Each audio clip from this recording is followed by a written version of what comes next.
About 3 million years ago, a small group of early human ancestors walking across an open African grassland would have had a serious problem.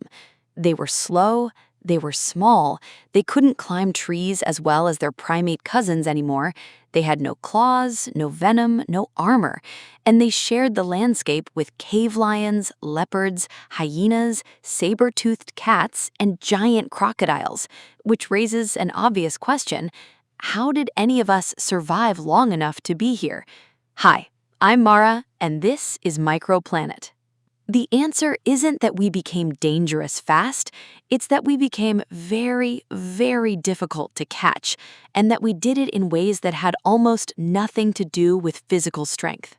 The first thing that kept early humans alive was group size. Almost every major predator of the African savanna hunts alone or in small numbers. A leopard is a solitary ambush hunter. A saber-toothed cat wasn't built for chasing a coordinated mob. And the research on modern hunter-gatherer groups consistently shows the same thing. Predator attacks on humans drop dramatically when group size rises above roughly 8 or 10 individuals. Not because a group of 10 early humans could fight off a cave lion, they almost certainly couldn't, but because a coordinated group that screams, throws rocks, waves sticks, and charges together is simply not worth the risk of injury for a predator that depends on its body being intact to hunt again tomorrow. Early humans weren't scary, they were annoying enough to not be worth it. The second thing was fire. The oldest controlled use of fire by human ancestors dates to roughly 1 million years ago, though some evidence pushes that back even further. Fire did several things at once. It kept large nocturnal predators, the most dangerous kind, since early humans had poor night vision, at a distance. Virtually every large predator that posed a threat to early humans avoids open flame instinctively. Fire also allowed early humans to sleep in longer shifts because someone could always be tending the fire while others rested, which dramatically reduced the vulnerability window during sleep. And it hardened wood into better tools, not weapons exactly, but the beginning of them. The third thing was information. This is the one that's easiest to underestimate. Early humans were not the fastest, strongest, or best-armed species on the savanna, but they were almost certainly the best at sharing and accumulating information about where predators were, where they hunted, and when they were active. The ability to warn each other, first through calls and gestures, then through increasingly sophisticated communication, meant that a threat spotted by one member of the group became a threat known by everyone.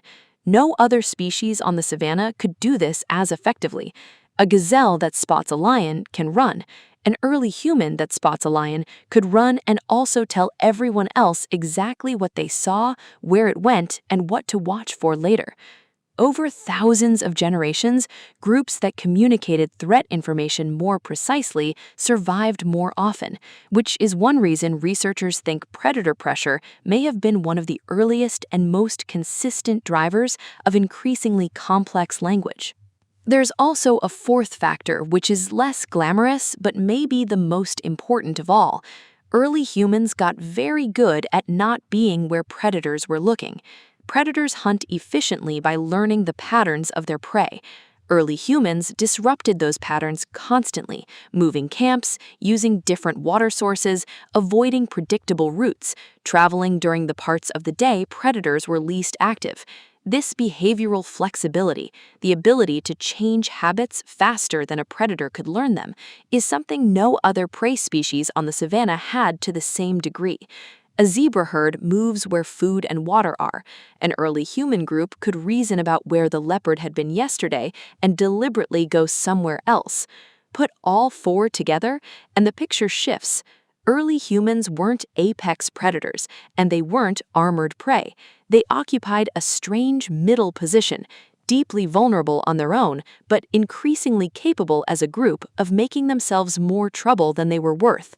every predator attack that failed because the group was too coordinated, the fire too bright, the warning too fast, or the camp too unpredictable added a small increment of selection pressure toward better coordination, better fire use, better communication, better planning.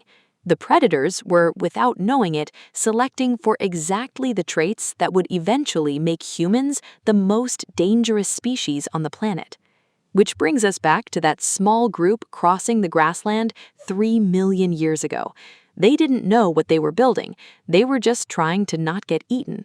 But the things they did to survive, the grouping, the fire, the warnings, the unpredictability, those were the first rough sketches of civilization.